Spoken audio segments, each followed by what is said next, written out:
नमस्कार, मी विशाल. Celebrity talk टाइममध्ये आपलं सगळ्यांचं स्वागत. आज आपण अशा माणसाला भेटणार आहोत जो नेहमीच आपल्याला हक्काचा वाटतो. बरं, तो हक्काचा आहे म्हणून आपण त्याच्यावरती नेहमी लक्ष ठेवून असतो. लक्ष म्हणजे कसं की आता तो काय करतोय, बरं आज त्यांनी ही भूमिका केली, उद्या तो कोणती भूमिका करणार आहे किंवा यापेक्षा तो काही वेगळं करतोय का, अशी प्रत्येक बातमी आपण वर्तमानपत्रात असू दे, मित्रांच्या गप्पांमध्ये असू दे, शोधण्याचा आणि जाणून घेण्याचा प्रयत्न करत असतो. यस, असाच माणूस आपल्याबरोबर आहे. आज आपल्याबरोबर आहे प्रसिद्ध अभिनेता संतोष जुवेकर.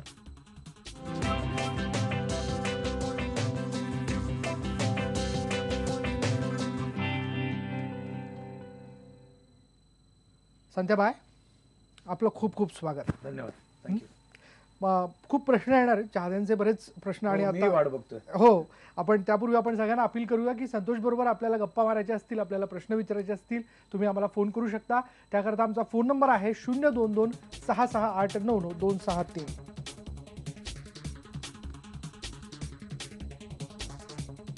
भाई, फोन रेडी आहेत. मला असं वाटत नाही की मला फार प्रश्न विचारण्याची संधी मिळेल, पण तरी गणपती बाप्पा मोरया. मोरया. पहिला फोन आलेला आहे औरंगाबादवरनं. केडी जाधव आहेत आपल्यासोबत. केडी जाधवजी, आपला प्रश्न विचारा संतोषला. मला संतोष सरांना विचारायचंय की आपला या क्षेत्रात आदर्श कोण आहेत आणि आपल्याला कुठल्या प्रकारच्या भूमिका आवडतात? माझ्या या क्षेत्रात आदर्श खरं म्हटलं, सुरुवात झाली विक्रम काकांबरोबर काम करताना. विक्रम गोखले यांच्याबरोबर माझी सुरुवात झाली रंगभूमीवर आणि त्यांच्याकडून बरंच काही शिकायला मिळालं. ते तर नक्कीच माझा आदर्श आहेतच. आणि असे बरेच अभिनेते आहेत ज्यांच्याकडून बरंच काही शिकायला मिळालं. आणि ऑब्व्हियसली माझं काम, माझा अनुभव हे सगळंच आदर्श समजून चालतोय पुढे. आणि भूमिका वेगवेगळ्या प्रकारच्या करायला आवडतील मला. अर्थात एक कलाकार म्हटल्यानंतर प्रत्येक वेगवेगळ्या भूमिकाचा हा भुकेला किंवा हावरट असतोच, तसा मी आहे. नशिबाने आणि चांगल्या सुदैवाने माझी भूमिका झेंडा, मोरया अशी जरा राकट, रफटफ इमेज जास्त लोकांसमोर आली. पण आता एक वेगळी आणखीन एक इमेज काहीतरी समोर आणण्याचा प्रयत्न आहे माझा. वा वा, म्हणजे मला त्या मुद्द्यावर यायचं आहे पुढे, पण पुढला फोन आपल्याकडे आलेला आहे. पुण्यावरनं अजित जगताप आपल्या बरोबर आहेत. अजितजी, आपला प्रश्न विचारा संतोषला. नमस्कार संतोषजी. नमस्कार. माझा प्रश्न असा आहे की मराठी आणि हिंदी मधल्या कोणत्या डिरेक्टर बरोबर तुम्हाला भविष्यामध्ये काम करायला आवडेल? आणि त्याच्या पुढचा असा प्रश्न आहे की मराठी इंडस्ट्रीमध्ये बॉक्स ऑफिसचा खूप प्रॉब्लेम चालेल, ठराविक चित्रपटच फक्त बॉक्स ऑफिस कलेक्शन करतात, तर त्यासाठी येणाऱ्या नवीन यंग डिरेक्टरने काय करावं, असं तुम्हाला एक अभिनेता म्हणून तुमचं काय वैयक्तिक मत आहे? अर्थात सगळ्याच आणि चांगल्या दिग्दर्शकांबरोबर मला काम करायला नक्कीच आवडेल. तो प्रयत्न आणि तो स्ट्रगल माझा चालूच आहे. आणि तुम्ही म्हणताय तसं बॉक्स ऑफिसवर आता मराठी सिनेमाची फार काही दशा नाही आहे. खूपच चित्र बदललेलं आहे.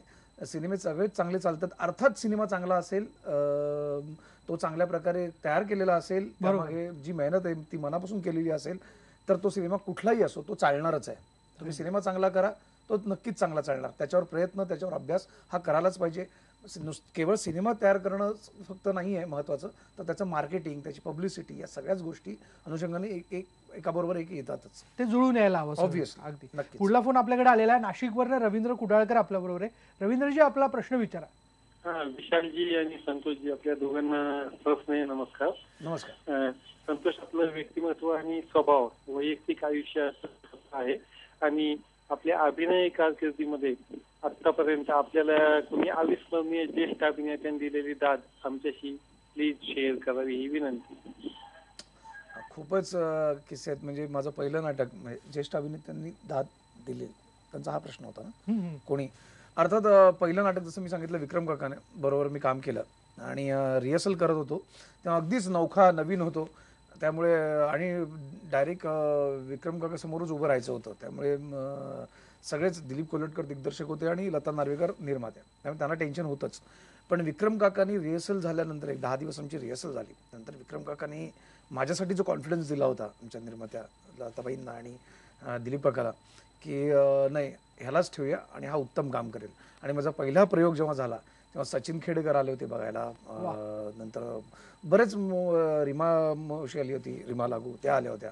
सगळेजण बरेच मोठे मोठे कलाकार आले होते आणि सगळ्यांनी विक्रम काकासमोर काम करतोय, काम केलंच. पण विक्रम समोर उभं राहून जे एक भांडण होतं, एक सीन होता ज्यात मी विक्रम काकांना वाटेल तसं बोलतो, तो नरेंद्र देशमुख, आणि तो सीन होता की मी भांडतो त्यांच्याशी.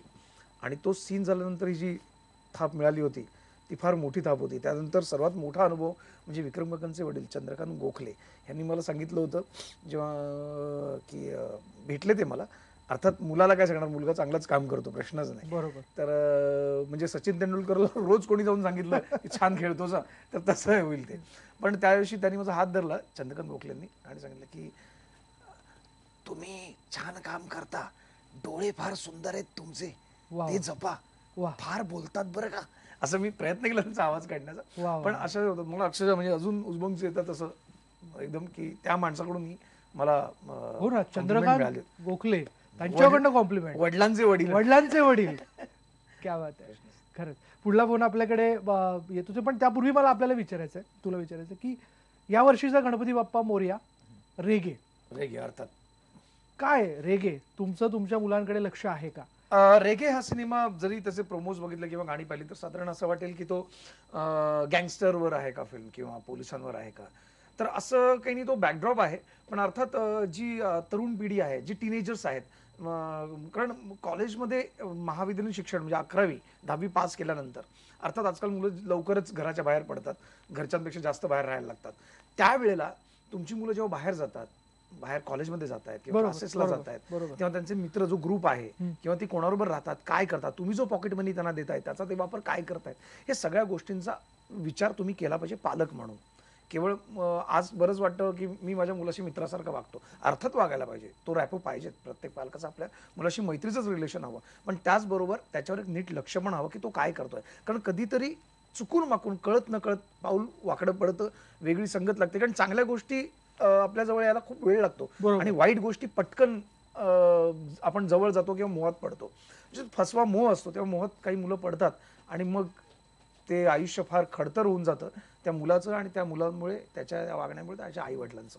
तर त्यामुळे या गोष्टीवर एक दृष्टिक्षेप टाकणारा हा सिनेमा आहे. मला तुझ्या भूमिकेकडे यायचंय, भूमिकेकडे, पण पहिले एक फोन आपल्याकडे आलेला आहे. जळगाववरनं प्रिया झांबरे आपल्या बरोबर आहे. प्रिया, आपला प्रश्न विचारा. हॅलो. हा बोला. Hello sir. नमस्कार. नमस्कार सर. नमस्कार. संतोष राणा प्रश्न आहे माझा. हॅलो. हा बोला हॅलो, बोला, बोला, आपला बोला, प्रश्न बोला. विचारा. मला त्यांचे म्हणजे चित्रपट खूप आवडतात आणि त्यांचे ते खलनायक वगैरे चित्रपट करतात. हॅलो. हा बोला बोला, आपला प्रश्न काय प्रियाजी, प्रश्न सलग विचारा आपण. हॅलो, मला विचारायचं होतं संतोष राणला की तुमचं शिक्षण कुठपर्यंत झालेलं आहे? अकॅडमिक. मी बीकॉम झालेलो आहे, त्याच्यानंतर म्हणजे कसा बसा झालोय कारण अभिनयाचं पण अर्थात बीकॉम पर्यंत शिक्षण केलं, त्यानंतर नमस्कार केला. बाबांचं घरच्यांचं म्हणणं होतं की पुढे अजून काहीतरी कर, म्हटलं बस झालं इथपर्यंत कसा बसा आलोय, बीकॉम केलं आणि मग त्यानंतर त्यानंतर मग याच्यात मला रोल बद्दल जाणून घ्यायचं रेगे मधल्या.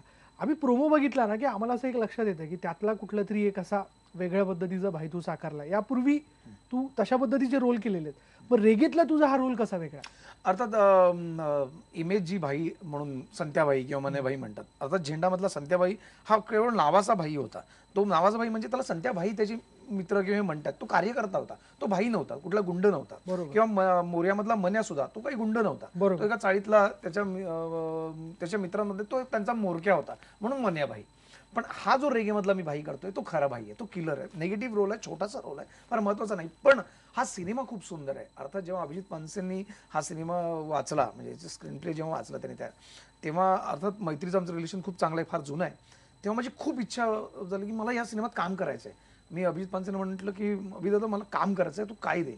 तुला पण संतोष, तू लीडला करतोय सध्या बरेच फिल्म, तू लीड करतोस, पण यात लीड तुझं नाहीये, कारण वेगळा आहे, तू नाहीयेस माझ्या किंवा तुझ्यासाठी नाहीये. म्हटलं काही असेल, मला करायचंय, मग तू करशील का? म्हटलं नक्की. मग एक छोटासा रोल का असेल ना, मी करणार. मला या सिनेमाचा भाग व्हायचं होतं, म्हणून मी हा मोहनलाल यादव हे कॅरेक्टर मी या सिनेमात करतोय, जे गँगस्टर आहे. जे मी आता म्हणालो की मुलं एक या सगळ्या ज्या गोष्टी असतात, फसवे मोह असतात, मग काही व्यसनाचा एक वाईट मार्ग असतो किंवा काही असतो, बरोबर, वाईट संगत, त्यातली ही वाईट संगत एक गोष्ट आहे ज्या वाईट संगतीला मुलं लागतात किंवा एखाद्या भाईला बघतात, बरोबर, का भाई आहे, का डेअरिंग आहे चालायची, किंवा कसला यार, याला बघून ह्याच्यावर भाई झालं पाहिजे, शान ह्याच्यावर पाहिजे. तर त्या छोट्याशा फसव्या गोष्टीला ते बळी पडतात आणि मग तसा तो एक भाई आहे मोहनलाल यादव, त्या पद्धतीचा गँगस्टर आहे. आपण पुढला फोन घेऊयात. नागपूरवरून रोहित भांबरेकर आपल्या सोबत आहेत. रोहित जी, आपला प्रश्न विचारा संतोषला. हाय दादा, नमस्कार. नमस्कार दादा, मला तुझा मोठ्या पिक्चर खूप आवडतो. माझा प्रश्न तुला असा आहे की रंगमंचावर काम करताना प्रत्येक कलाकाराकडनं काही ना काही चूक होते, तर दादा तुझ्याकडनं झालेली अशी चूक जी प्रेक्षकांना फार आवडली? हो, मी आता नाटक करत होतो सुख म्हणजे नक्की काय असतं. त्यात शिवाजी मंदिरचा प्रयोग होता आणि चूक म्हणजे खरं तर चूक नाही, ते होऊन जातं. शेवटी काय, शेवटी प्रयोग कशाला म्हणतात, तो प्रयोगच असतो. दरवेळेला वेगवेगळं काहीतरी करतो म्हणजे तो प्रयोग. तर सोफा जी सेटी होती आमची ती नीट लागली नव्हती आणि मी बसायला जातो आणि तो तुटला आणि मी खाली पडलो त्याच्यातनं. तर ते पडलो आणि त्यामुळे लोक एकदम अशी शांतपणे काही हसायला लागली. तर मी पटकन तिथे प्रसंग म्हटलं, एवढं काय हसतंय? होतं ना, प्रत्येकाच्या घरात होतं, तुमच्याकडे होत नाही का? एवढं काय हसायचं? लोकांची फजिती बघायला तुम्हाला लगेच हसायला येतं. आणि तेवढ्यात मी ते वाक्य सुरेखाकडे म्हणून बोललो, त्या सुताराला जरा बोलव आणि हे काम नीट करून घे, फुकटचे पैसे दिलेत त्याला, असं मी वाक्य घेतलं आणि पूर्ण लाफ्टर होता आणि टाळ्या होत्या.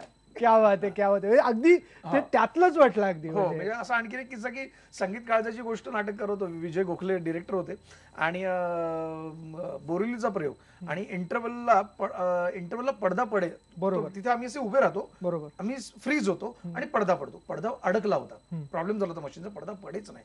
तेव्हा विजय दादानी मला सांगितलं, काहीतरी करा, काहीतरी कर, वाक्य घे, वाक्य काहीतरी बोला, कोणीतरी काहीतरी बोला, कारण असंच कसं उभं राहणार. तेव्हा मी ते डायलॉग जो आवारा पागल दिवानामध्ये मला वाटत नाही, दिवाना मस्ताना या सिनेमात गोविंदाचा डायलॉग होता, तो मला फार आवडायचा आणि तो मी घेतला होता. हट्टा सावंगी गटा खा गुजा बत्ती बुजा नंटिकले बंटिकले मंडी वेगळे अंटी मार बार बार घंटी चल शाना बनके उठले पूर्व किधर पटले चल बे मट्टन के सड़ेले छिलके दूध के पटेल इससे पत्रे के पचकेले ढक्कन एक धक्का दूंगा ना पूरी बिल्डिंग गिरा दूंगा टंकी के साथ. वाह वाह वाह वाह वाह वाह सर, क्या बात आहे, क्या बात आहे. ते त्याच्यानंतर तो नाटकात कायमचाच ठेवला विजयादानी, हे म्हणायचं म्हणजे तो त्यातला डायलॉग होऊन गेला. तो त्यातलाच होऊन गेला. असे बरेच गमतीशीर प्रसंग असतील तुझ्याकडे. खरं तर आपल्याकडे पुढला फोन आलेला आहे, पंढरपूरवरनं मानसी बीडकर आपल्या सोबत आहेत. मानसी, आपला प्रश्न विचारा. Hello Santosh sir. नमस्कार. हा सर, मला असं विचारायचंय, करिअर तुम्ही जेव्हा सुरू केलं तेव्हा तुम्हाला कोणत्या म्हणजे काय तुम्हाला काय संघर्ष करावा लागला आणि या क्षेत्रामध्ये जर पुढच्या मुलांना यायचंय तर त्यांनी काय करायला हवं, हे मला हाच प्रश्न आहे. Thank you sir. संघर्ष हा काही प्रत्येकाला असतो. अर्थात माझ्या घरातल्या या क्षेत्रात कोणी नाही, त्यामुळे अर्थात थोडा संघर्ष जास्त होता. कारण कसं जायचं, कुठे भेटायचं, आजकाल खूप सोपं झालं, छान झालंय, एक चांगली संधी आहे, आज खूप चॅनल्स आहेत, खूप चांगली व्यासपीठ मुलांना मिळत आहेत आणि सहज तेवढा संघर्ष नाहीये. पण तेव्हा चॅनल्स पण फार नव्हती, म्हणजे अल्फा म्हणजे झी मराठी, तेव्हा अल्फा म्हणायचं त्याला, तेव्हा ते सुरू झालं होतं किंवा हे. पण सुरुवात केली एकांक स्पर्धेपासून, कॉलेज इंटर कॉलेजिएट, त्याच्यानंतर मग आमचा एक ग्रुप होता, तिथून सुरुवात केली. आम्ही गल्लीबोळातल्या एकांक स्पर्धा करायला लागलो, गणेशोत्सव वगैरे. तिथून मग आम्ही सुरुवात झाली माझी व्यावसायिक नाटकाला. त्या नाटकातनं देवाच्या कृपेने काम चांगलं झालं, विक्रम काकांची आणि सगळ्यांची साथ चांगली मिळाली. विक्रम काकांनी खूप प्रमोट केलं आणि मला विक्रम काका प्रत्येक ठिकाणी जे वेगळे ते काम करायचे, मला बोलून घ्यायचे, तर तिकडे जायचो. संघर्ष, मला असं वाटतं की ते संघर्ष सांगण्यापेक्षा खूप मेहनत करावी प्रत्येकाने, इच्छा असावी. मला असं वाटतं की जिथे इच्छा आहे तिथे मार्ग नक्कीच असतो आणि तुम्ही मनापासून जिकडे मेहनत करता तिकडे देव तुम्हाला फळ देतोच. वाह, क्या बात आहे. आपल्याला आणखीन बोलायचं आहे, मला खास करून एकताराबद्दल तुझ्याशी बोलायचं आहे, पण आता वेळ झाली एका ब्रेक घेऊयात. पण ब्रेकवर जाता आपल्याला सगळ्यांना विचारायचं आहे, सांगायचं आपल्याला की आपणही संतोषला प्रश्न विचारू शकता, आपल्या मनातले प्रश्न विचारू शकता. त्याकरता आमचा फोन नंबर आहे 022-668-99263.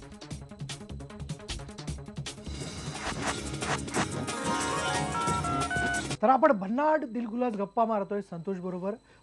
लातूरवर एक फोन आलेला आहे संतोष करता. ईश्वर खाके आपल्या बरोबर आहेत. ईश्वरजी, आपला प्रश्न विचारा संतोषला. हा सर, माझं नाव ईश्वर नाही, किशोर आहे. बोला किशोरजी, बोला. हा, किशोर आहे. तर माझा संतोष सरांना प्रश्न आहे, मी त्यांचा खूप मस्त फॅन आहे. आणि संतोष सरांना, हा नमस्कार सर. हा, आणि संतोष सरांना विचारायचं, भविष्यात तुम्ही म्हणजे बॉलिवूड मध्ये काही प्रयत्न करताय का? आम्हाला तिथं पाहायची तुमची इच्छा आहे. Thank you sir. आणि पुढचे काय तुमचे प्रोग्राम असतील ते कळवावे.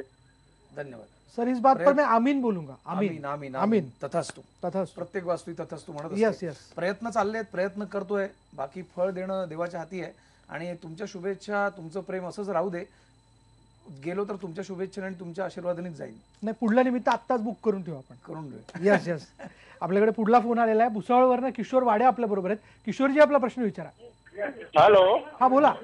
विनोद वाडे सर. हा, बोला विनोदजी, बोला. विनोदजी, पहिले तर आपल्या टीव्हीचा आवाज कमी करा आणि आपला प्रश्न सलग विचारा. बर बर. बर बर. हा हा, बोला. संतोष भाऊ, हा संतोष भाऊ. बोला बोला बोला. हा हा भाई संतोष. हा बोला बोला. हा गणपती बाप्पा मोरया. गणपती बाप्पा मोरया. मला असं वाटतं की थोडा आवाजाचा काहीतरी डिस्टर्बन्सचा प्रॉब्लेम येतोय, पण त्याही पुढे जाऊन एक तारा, उत्सुकता आहे आम्हाला तुझ्या त्या सगळ्या लुक बद्दलची, त्यातलं ते वाद्य. डोळ्यात प्राण आणून मी वाट पाहतोय एक तराची. म्हणजे खूप म्हणून की आपलं एखाद्या ठिकाणी आपलं सगळं स्टेक लागतो ना. बरोबर, बरोबर. म्हणजे आयुष्याची सगळी जमापुंजी आपण लावून टाकतो त्या एखाद्या घोड्यावर. ड्रीम रोल आहे तुझ्याकरता. फार महत्वाचं आणि फारच फार वेगळा रोल आणि फार अपेक्षा आहेत माझ्या त्या सिनेमाकडून, त्या रोलकडून. आणि फार अक्षरशः खरंच सांगतोय, डोळ्यात दिसत असेल माझ्या, प्राण आले डोळ्यात. वाट बघतोय एक ताराची, कारण खूप मन लावून आम्ही सगळं, मी अवधूतनी सुंदर लिहिली आहे किंवा त्याची जी कथा सुंदर आहे, सुंदर दिग्दर्शित केली आहे त्यांनी. कारण मुळात तो त्याचाच काय म्हणू त्याला, तो त्याचा बाज आहे. बरं. कारण तो एक सिनेमा आहे, तो एका सिंगरची स्टोरी आहे, एका गायकाची. गावातलं कीर्तन, साधं कीर्तन करणारा एक मुलगा पुढे जाऊन एक रॉकस्टार होतो आणि मोठा स्टार होतो. आणि मग त्याच्या आयुष्यात होत जाणारे बदल, येणारे चढ उतार आणि सगळ्या गोष्टींचा तो प्रवास आहे त्या सिंगरचा, त्या माऊलीचा. म्हणजे ज्ञानेश्वर सदाबा लोखंडे हे कॅरेक्टरचं नाव आहे. आणि खूप मेहनत म्हणजे जवळजवळ 5-5.5 महिने आम्ही शूटिंग केलं या सिनेमाचं. आणि ह्या सिनेमा करत असताना मी दुसरं काही केलं नाही, कशाचाही विचार करत नव्हतो, फक्त एक तारा. एक्साइटेड आहेस तू? खूप खूप म्हणजे फार एक्साइटेड आहे. क्या बात आहे. बघू कधी विठ्ठला येऊ दे रे पिक्चर लवकर. चला, विठ्ठल सोबत आहे, आपल्या पाठीची आहे. पुढला फोन घेऊयात. कोल्हापूरवरनं सागर गुरव आपल्या सोबत आहे. सागर, आपला प्रश्न विचारा. Hi sir. सर संतोष देवेकरांना विचारायचं आहे मला की तुमच्या ऍक्टिंग कडे वळण्याच्या अगोदर तुमचं लाईफ कसं होतं नेमकं, आणि तुम्हाला वाटलं होतं का की ऍक्टिंग मध्ये आपण पुन्हा इकडे वळू का, असा कुठला प्रसंग घडला?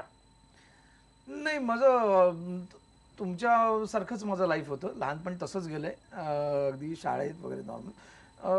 ऍक्टिंगची सुरुवातीला आयडिया नव्हती, पण अशी नाटकं किडे करत होतो मी. मिमिक्री वगैरे करायचो मी, ऑर्केस्ट्राहून ऍक्टर लोकांचा आवाज काढ वगैरे. पण जेव्हा एकांक स्पर्धा करायला लागलो, तर असं वाटायला मन रमत गेलं, बरं वाटायला लागलं की दिस इज समथिंग डिफरंट, की जे मी केल्यामुळे मला आनंद मिळतो, समाधान मिळत आहे. मी नोकरी केली, 2 ठिकाणी जॉबही केला, पण नंतर सोडला जॉब. जेव्हा घरी कळलं होतं की जॉब सोडलाय आणि हा हे नाटक बिटक करायला लागलो. कुठे नोकरी करत होता? कशा मी पद्धतीने? मी आधी aqua.com नावाची कंपनी होती. मी माझं बीकॉम झाल्यानंतर म्हणजे ते करत असतानाच मी एडिट इन्स्टिट्यूटमध्ये एडीसी केलाय, advance diploma in computer arts and animation graphics. ते मी कम्प्लीट केलं एडिटमधून. त्याच्यानंतर मी जॉब केला aqua.com, ती म्हणजे वेब डिझायनिंग कंपनी होती. तिकडे as a visualiser and designer म्हणून मी जॉब केला. त्याच्यानंतर पॅराग्राफिक ॲडव्हर्टायझिंगमध्ये साईड बाय साईड मी जॉब करत होतो 2 ठिकाणी. त्यानंतर मग एक वेगळंच फील्डमध्ये जाऊन जॉब केला मी. तो केमिकल फील्ड होतं. फिनिक्स अल्केमी प्रायव्हेट लिमिटेडमध्ये ॲज अ असिस्टंट लायझन एक्झिक्युटिव्ह होतो. पण हे सगळे ही सगळी कामं सोडली आणि मेन कामधंद्याला लागलो.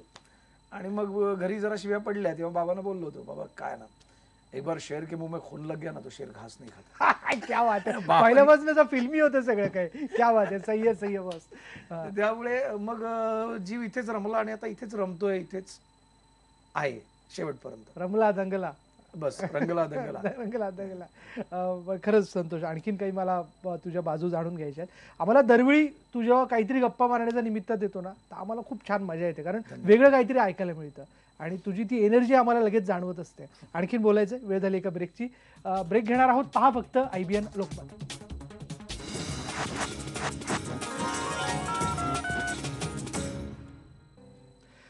आम्ही नेहमीच वेलकम करू आणि आम्ही वाट बघू की पुढलं निमित्त काय असणार आहे. आता पुढलं निमित्त म्हणजे रेगे आता 15 ऑगस्टला रिलीज होत आहे आणि अर्थात आमच्या सगळ्या टीमलाही एक्साइटमेंट आहे. अभिजित पानसेंचा पहिला चित्रपट आहे, पण पहिला जरी असला तरी तो पहिला वाटणार नाही. सुंदर सिनेमा तयार झालेला आहे आणि मी म्हणेन इंटरनॅशनल लेवलचा सिनेमा आहे. बऱ्याच फेस्टिवल्समध्ये फिल्म आधी फिरली, चांगले छान अक्लेम मिळालं त्याला, छान फिल्म लोकांना आवडली, जोजनी छान उचलून धरली. बेस्ट डिरेक्टरचं अवॉर्डही मिळालं अभिजित मानसेना. बेस्ट स्क्रीन प्ले आहे, कॅमेरामन महेश लिमा आहे, मोठं नाव आहे हिंदी मराठीतलं दोन्ही. त्याच्यानंतर मॉन्टी शर्मा ज्यांनी सावरियाचं म्युझिक केलं आहे ते आहेत. त्याच्यानंतर त्यांचं बॅकग्राऊंड आहे. शिवाय महेश मांजरेकर आहेत सिनेमात, आज म्हणून की मराठी इंडस्ट्रीचे आमचे थलाईवा आहेत ते. पण अर्थात महेश दादा सिनेमात आहे आणि छान मजा आली. आम्ही सगळे ऑफस्क्रीन खूप चांगली मैत्री आहे, त्यामुळे ऑनस्क्रीन काम करताना खूप मजा आली आणि एक सुंदर सिनेमा तयार झालाय. आरव वेलणकर एक नवीन मुलगा आहे, सुंदर काम केलंय त्यांनी. आणि पुरुषोत्तम करंडक वगैरे सवाई वगैरे जिंकलेला मारलेला तो मुलगा आहे आणि उत्तम अभिनेता आहे, पुण्याचा आहे. आणि सिनेमा बघा, मला 100% खात्री आहे तुम्हाला तो आवडेल. आणि एक विनंती आहे IVN लोकमतच्या निमित्ताने आणि त्यांच्या थ्रू मी विनंती करतो मग सर्वांना की प्लीज सिनेमा थिएटरमध्ये बघा. पायरेटेड DVD CDs केवळ आमचाच नाही, प्रत्येक सिनेमा DVD CDs या पायरेटेड घेऊ नका, सिनेमा थिएटरमध्ये बघा. खूप मेहनतीने आम्ही सिनेमा तयार करतो, त्या सिनेमाशी असं वागू नका प्लीज. चलो सर, एनर्जी बढ़ती रहे और अच्छा काम होते रहे आपसे. पुढलं काहीतरी निमित्त शोधूयात, पुन्हा एकदा भेटूयात. हा कट्टा असाच धमाल होत राहील तुमच्या सोबतीने. येस, थँक्यू आमच्याशी बोलल्याबद्दल. यानंतर आज टॉक टाइम मध्ये इथेच थांबणार आहोत. पहा फक्त IVN लोकमत.